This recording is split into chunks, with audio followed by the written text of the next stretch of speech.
Mi nombre es María Cristina Rodríguez García. Mi matrícula es 19006211 de la Universidad Virtual del Estado de Guanajuato.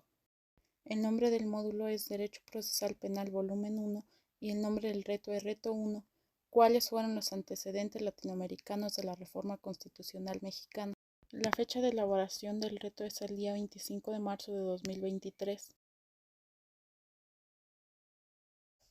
Se refiere a cómo las leyes, normas y políticas públicas normalmente se difunden desde el centro a la periferia, es decir, de países desarrollados a países en desarrollo, de occidente a oriente o del norte al sur, o como resultado exclusivo de las dinámicas exclusivas de los países adoptantes. En cambio, en el caso que este trabajo denomina difusión desde la periferia, las leyes, normas y políticas públicas se diseminan desde países periféricos a países centrales o a otros países periféricos. En este sentido, la ola de reformas procesales penales latinoamericanas no es meramente un contraejemplo a los modelos existentes, sino que constituye la base para un nuevo modelo teórico que este trabajo introduce.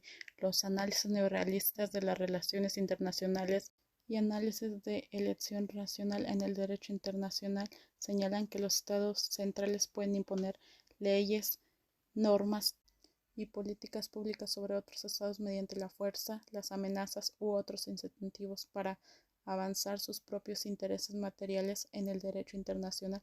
El análisis neomarxista sugiere que la difusión puede ocurrir mediante las presiones del capital internacional sobre países centrales y periféricos y a través de la expansión del capitalismo mundial.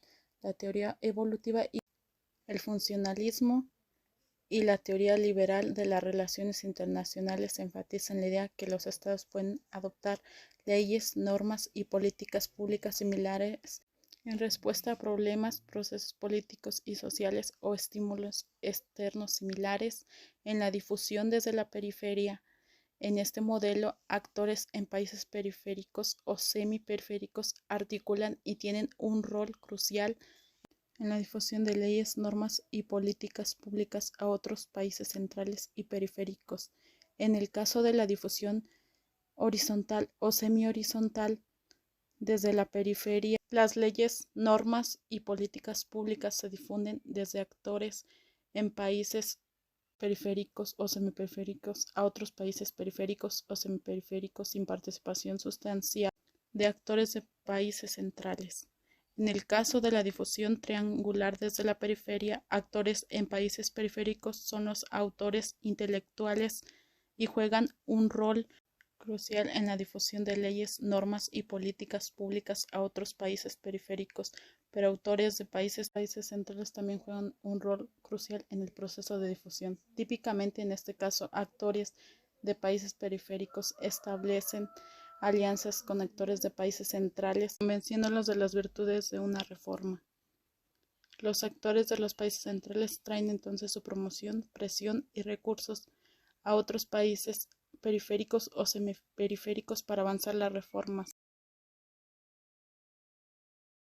Lo que distingue a estos códigos es que en el sistema acusatorio se hace referencia a procesos penales, los cuales son orales y públicos y se distinguen entre las funciones de investigación y juzgamiento, proveen al Ministerio Fiscal, a la víctima y al imputado de un número de mecanismos para resolver el caso sin tener que ir a juicio.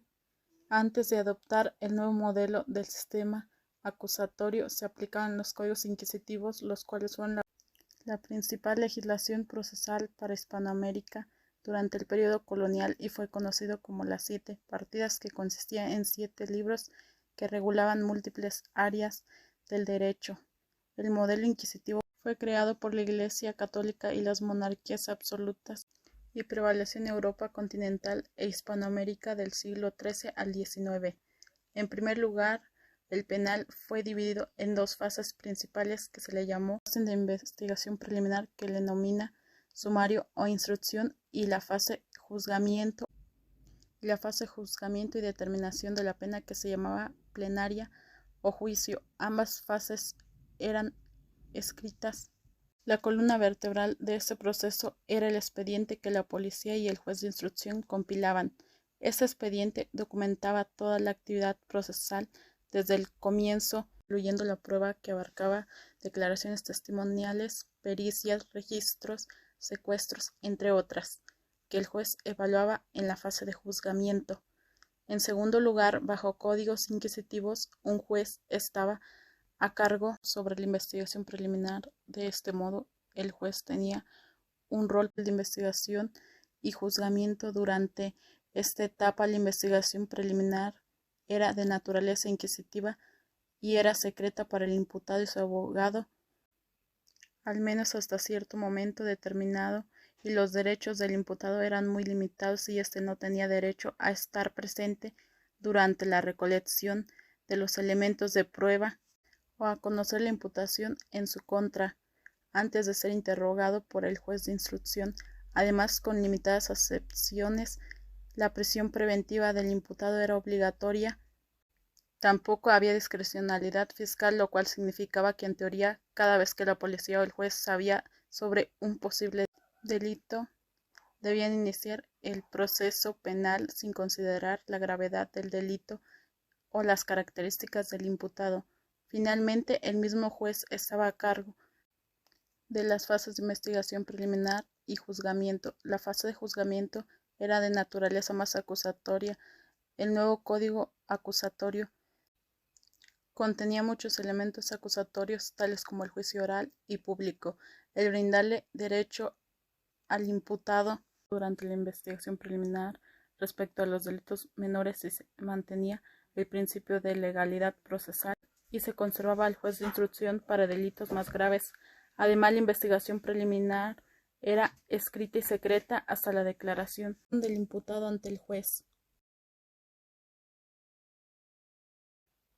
Bueno, derivado de reformas internas en Argentina durante las quintas jornadas del Instituto Iberoamericano del Derecho Procesal, identificaron al Código de Córdoba de 1939 como el modelo a ser seguido para un Código Procesal Penal modelo para la región. Costa Rica adoptó un nuevo Código Procesal en 1973 basado en el Código de Córdoba, y en la década de 1980 un número de actores de Estados Unidos también empezaron a trabajar en el área de justicia penal en América Latina y jugaron un rol crucial en la diseminación de estas reformas. En 1961, el presidente de los Estados Unidos, John F. Kennedy, lanza la alianza y estableció la Agencia de Estados Unidos para el Desarrollo Internacional, denominada USAID.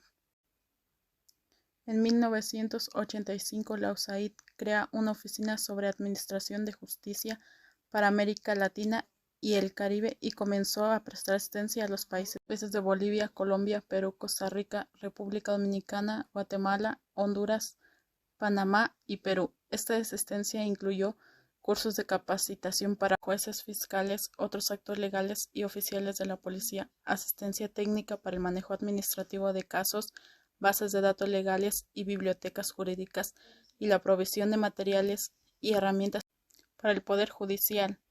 Parte de esa capacitación y asistencia técnica fue provista por una pequeña oficina de las Naciones Unidas, el Instituto para la Prevención y el Tratamiento del Delincuente y la ANUD, apoyada por la USAID. Así, los programas de reforma judicial patrocinados por Estados Unidos se expandieron en América Latina durante la segunda mitad de los años 80 y comienzo de los 90 hasta los 2000. Se consolida la red de expertos activistas del sur durante los años 80 y 90. Una importante red sobre el proceso penal surgió en la región de Latinoamérica. El trabajo de esta red ha sido un factor significativo en la diseminación de los códigos acusatorios. Los miembros de esta red han sido actores latinoamericanos trabajando con el sistema de justicia penal, incluyendo abogados, fiscales, jueces, profesores, estudiantes, legisladores, consultores, asesores, funcionarios del Poder Ejecutivo y oficiales de agencias internacionales. Esto no es una red gubernamental transnacional, ya que la mayoría de sus miembros no han sido funcionarios públicos. No es una comunidad epistémica porque los abogados no califican como científicos.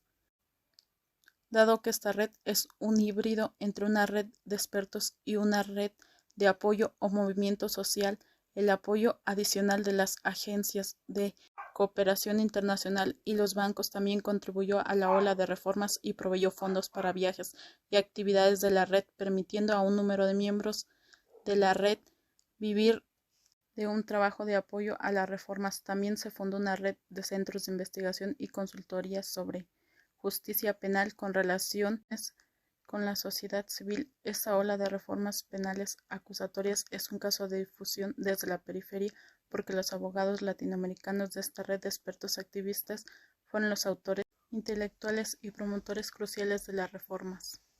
Ellos propusieron el reemplazo de códigos inquisitivos por acusatorios como una solución a un número de problemas. Participaron en la redacción de los códigos y su implementación, y abogaron por las reformas a lo largo de la región y ante la USAID y otros actores internacionales.